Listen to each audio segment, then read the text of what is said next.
So what about the future for this particular aspect of the franchise? I think it's fair to say that the first Avenger was a worthy addition to the Marvel Cinematic Universe.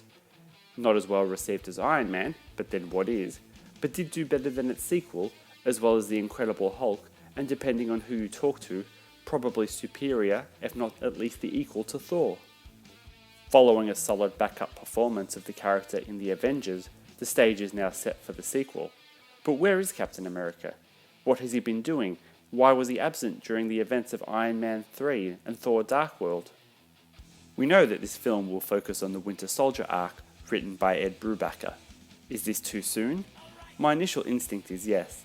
The viewer knows very little about Bucky and even less about his relationship with Cap, and as far as I can tell, little to no suspense has been built up in the MCU to launch into this angle. There have been no obscure little comments or after the credit scenes hinting at it, and in regards to the latter, you do wonder why, when the last few after the credit scenes from the most recent movies have been lackluster at best.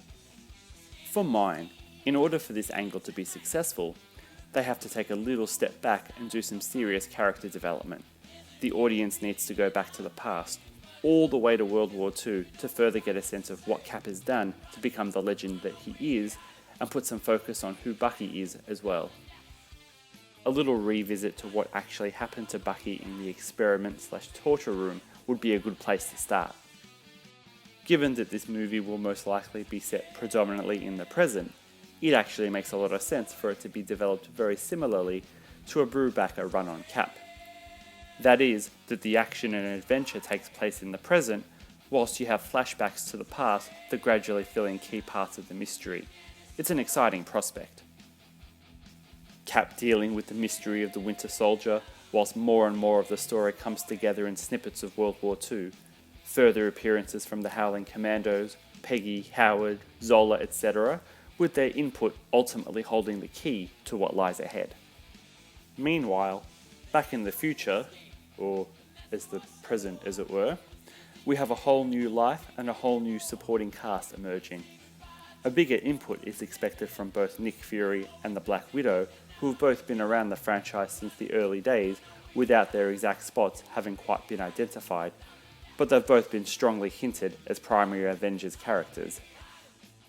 Both to this point have only really been support characters that the audience want to see more of. The expansion of Widow's role is a seemingly bold and clever move on the part of the studio. Historically, Hawkeye has always been more of a sparring partner to Cap than Natasha, but in view of, say, not acknowledging the leadership friction that occurred between the two when the Avengers lineup changed in the comics, and Natasha's history with James in the comics as well, let's say the idea has merit. Interesting to note that the studio has locked in another appearance from Maria Hill. Though I doubt she will play a major part in the film, one does wonder if the producers have something in mind for her down the line. Perhaps the longer term view is that she'll take over from Nick Fury and Sam Jackson as the head of S.H.I.E.L.D. Or maybe she might head over to the Agents of S.H.I.E.L.D. team and give that TV series a stronger tie-in with the movies. Or maybe it's continuity for continuity's sake, but hey, that's still a good deal. Sharon Carter, aka Agent 13, Cap's long-term love interest and confidant, is a logical to near essential addition to the cast. Whilst the love interest has become a standard to almost tied necessity of the superhero genre, Iron Man, Thor, Hulk, Batman, Superman, Spider-Man, seriously the list goes on, this one actually offers us a bit of a twist.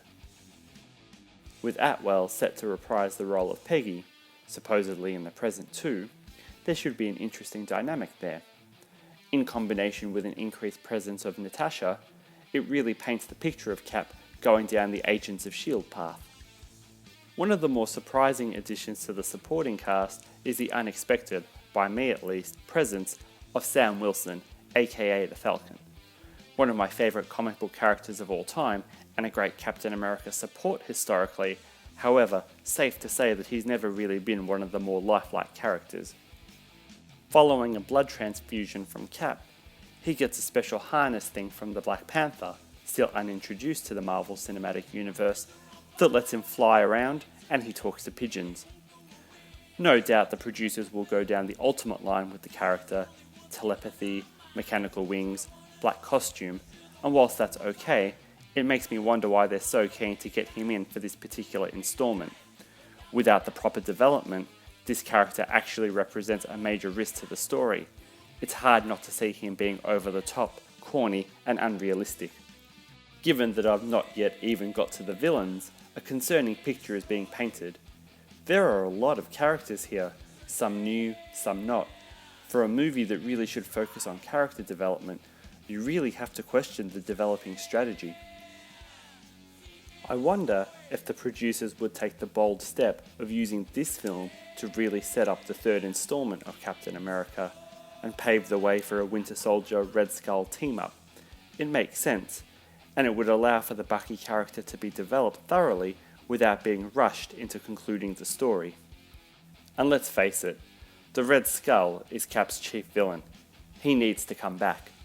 In the absence of Baron Zemo, a character I thought would really work well in this type of story, this is the only way I can see it working. A Matrix 2 style open conclusion that sees the defeat of Batroc and Crossbones setting up the final confrontation between Captain America and the Winter Soldier. The third installment then starts off with a bang, we get plenty of time for redemption, and our two heroes team up together again and defeat the Red Skull, a happy ending for all. The obvious flaw with this line of thinking is that the timing of the Captain America movies then becomes incompatible with the rest of the Marvel Cinematic Universe, which is a real shame. As usual, feel free to leave any questions, comments, or found corrections, and join us for the final installment when we take a closer look at the villains for the upcoming movie. This is Winter Soldier here, signing off, and thank you for listening.